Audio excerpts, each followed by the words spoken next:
What is shaken, Internet? This is Salts bringing you the How to Tank for Dummies Kargath Bladefist guide. This guide will cover the Kargath Bladefist fight, which is the first boss in the Highmaul raid. This should cover both the normal and heroic versions of the boss, since they are identical as far as mechanics go, as well as the trash leading up to the boss.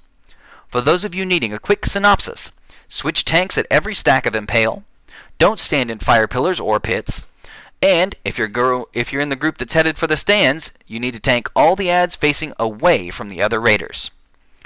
First, let's discuss the trash on the way up to Kargath. There's only one pack of trash before getting to the boss. You'll have to talk to the big ogre to start with, and he'll raise the platform for you to get up into the arena. In case you wipe, and you have to do it again, just talk to the ogre and he'll transport you up. The trash is pretty simple. Vulgora is the big Saberon that needs to be tanked the whole time. The sorcerer ads with him should be focused, as they continue casting spells and being generally annoying, but after a little while they'll just get resummoned back into the arena. You'll have to watch for additional elementals that spawn in the back and attack raiders, but overall just tank everything, with a tank on each sorcerer and one of you also on the mini-boss, and everything should be fine. Now Kargath himself will jump down to the middle of the arena, scaring everyone briefly. Then he'll walk back to the back of the arena where you can finally engage him. He himself only has 2 moves that you'll specifically have to watch for, but with the other moves being mainly for just the DPS to watch for. I'll cover the stand section and ads after covering the main boss first. Kargath's big tank move is Impale, which will stun his tank and deal massive amounts of damage over about 8 seconds. Afterwards, it'll put a debuff on that tank, making future Impales do bonus damage. This isn't a terribly problematic move by itself, but the fact that it stuns you and does damage over such a long period of time means that some tanks will have problems with active mitigation or short-term damage reduction dropping off. You have to watch for the timer on this move, you have DBM, right? And make sure to pop your cooldown and active mitigation right before it starts. It's possible to take 2 or sometimes even 3 of these Impales in a row with good use of cooldowns, but you should really never truly have to do this, as the tank that goes up into the stands later in the fight can't be missing for more than 45 seconds at the most, and he only casts Impale every 30 seconds. Be prepared to take 2 of these in a row just in case during the stands phase, but if you're taking 3 in a row, you're probably doing it wrong. Now Kargath's other moves don't affect the tank directly, but they can ruin the position of the boss. First up is Blade Dance, which Kargath casts often. He will jump to random raiders 5 times, dealing damage to them and everyone close to them. He mostly only jumps on ranged members, but you should try to stay away from melee members as well if you can to avoid the splash damage. Luckily, he doesn't move at all during this, so it's not really a big concern. Next is Berserker Rush, which is a fixation move. Basically, Kargath will charge at a random raider for 20 seconds, doing massive damage to everyone in front of him and speeding up and dealing bonus damage every 2 seconds. I don't think this targets the tanks ever, but I'll cover it just in case. Whoever is targeted needs to get moving quickly. Only one thing breaks Kargath's fixation: getting close to a pillar of flame. If Kargath comes close to a fire pillar while charging at someone, he will immediately stop and destroy that pillar, then go back to being a normal tankable boss. For the tank, this just means that you have to wait until he's kited to a fire pillar, then drag him back to your designated tanking spot, which is likely the center, when he's back on you. Now Kargath's final move is Chain Hurl, and is a big mechanic within the fight. When he casts it, he will jump to the middle of the arena and start channeling for 6 seconds. After the channel is over, he'll grab the 5 closest players to him and throw them out into the stands. This is the only way for any raiders to get up into the stands, and the group should be designated beforehand. The idea is that a tank, 3 DPS, and a healer should be the 5 closest to Kargath, or Kargath, whatever his name is, so you'll have a full group to go up. We'll explain why in just a little bit. The tank that goes up should be the one with the open wounds debuff, so the one that last got hit by the Impale, so that the other tank can tank Kargath longer if need be. This requires a bit of coordination since the melee DPS will have to move out, if they're not part of the group, and whatever tank that isn't going up needs to be further out than all the other members. In short, if you're planning on going up, then keep hitting the boss. Otherwise, step away until he's done with the channel. Now that covers everything about Kargath, so let's do a brief recap. Switch tanks on Impales, use cooldowns if you need to take a second Impale, and stay away from him when he channels Chain Hurl if you're not in the stands group.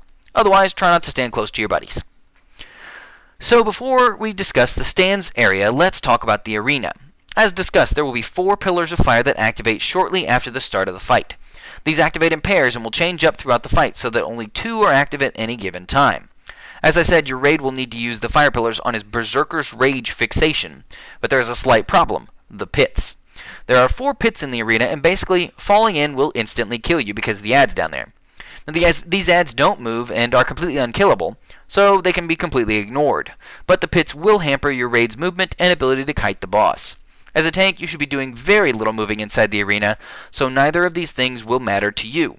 But do be aware, because you don't want to go running into pits not knowing what's going to happen. So at this point, you know everything that's going to happen in the arena. Well, almost. Technically, one more thing will happen down in the arena. The adds from the stands will throw down bad stuff on your raid. In general, just don't stand in these bad swirls, but hopefully that won't be that many of those things to avoid if your group is killing the stand adds properly. So now let's finally talk about the stands. As I said, the boss will throw 5 raiders up to the stands every minute and a half or so.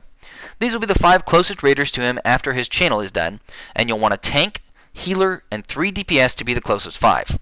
If you are the tank with the most recent open wounds debuff, meaning you just got impaled, you should be the one going up into the stands in most, if not all, cases. When this happens, you'll see 3 different adds in the stands. These adds will periodically spawn throughout the fight, so if you don't kill enough of them, there will be more the next time you go up. This is why you want the DPS to kill as many adds as possible. Now, at any time, you can get out of the stands and back into the arena just by jumping on the wall. However, you'll want the group to stay up there and kill as many adds as necessary to have less things to avoid and deal with down in the arena. This is a balance that will be based on your raid. If your healers can handle it and your raiders can avoid stuff, then your entire group can jump back to the arena immediately as soon as he gets thrown up. However, to be safe, you'll probably want to stay for at least a little while to get rid of some of the adds to make sure everything gets a bit easier for your group. Now let's explain a little bit about those adds. There are 3 types of adds that will spawn in the stands: Bile Slingers, Bombers, and Grunts. Bile Slingers have 2 moves. First, they'll throw brew down onto the arena, which deals lots of damage and leaves those little void zones. Additionally, when players are in the stands, they'll do a frontal cone attack, so you'll want to face them away from the other raiders in the stands.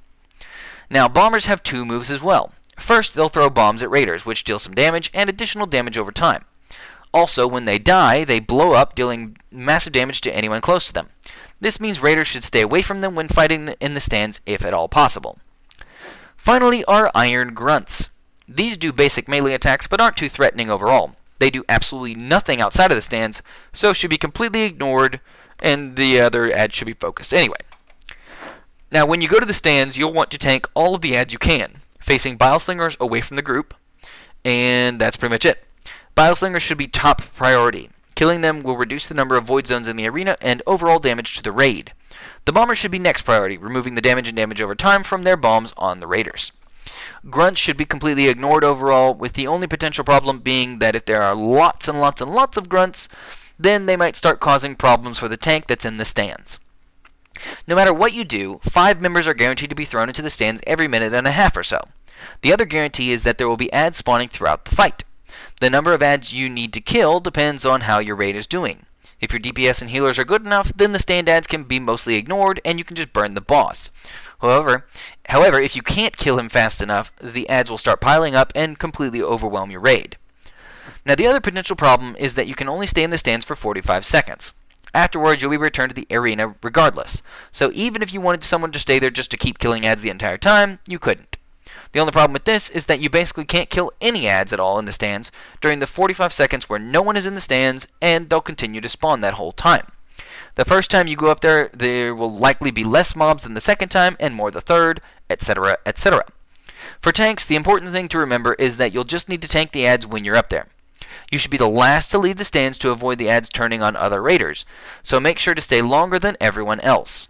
Otherwise, be ready to use some cooldowns if there's lots of adds when you get tossed up, as you can suddenly be taking a lot of damage if you only have one healer for the entire stands group. Now, luckily, that is all there is to stands. It's a straightforward area for tanks, but a tough adjustment depending on how your raid works. The fight overall is pretty simple though, so let's do a quick recap. Swap tanks on Impale. Stay back if he's casting Chain Hurl and you're not supposed to be going up to the stands. Don't stand in pits, pillars, or pools. And tank all the adds when you're in the stands facing away from the group, focusing down Bile Slingers, then Bombers, then jump back down.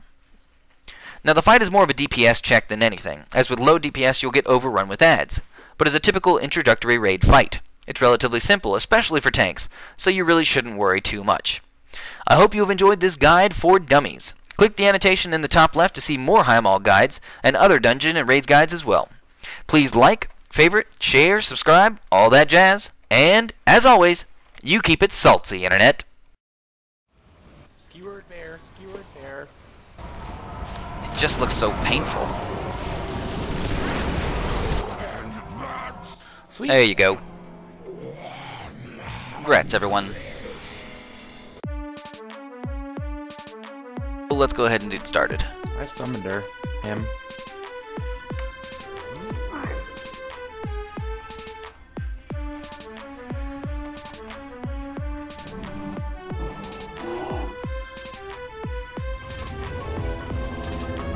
Bye, Johnny. Oh, nice. Well. Oh, I just saw like 5 people fall off.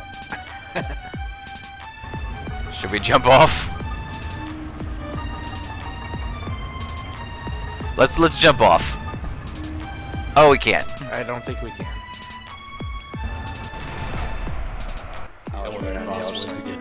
Who started? Well, that's fine. Trash is done. Is that all the? Oh crap! Boss time. Ah. Oh Zang, you gonna die.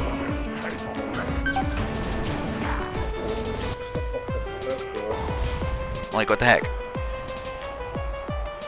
Is he in Mumble? No. Is he troll-lo-lo-lo-loing?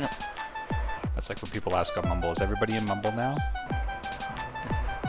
Alright, speak up if you're not a Mumble. I got a bomber on my ass.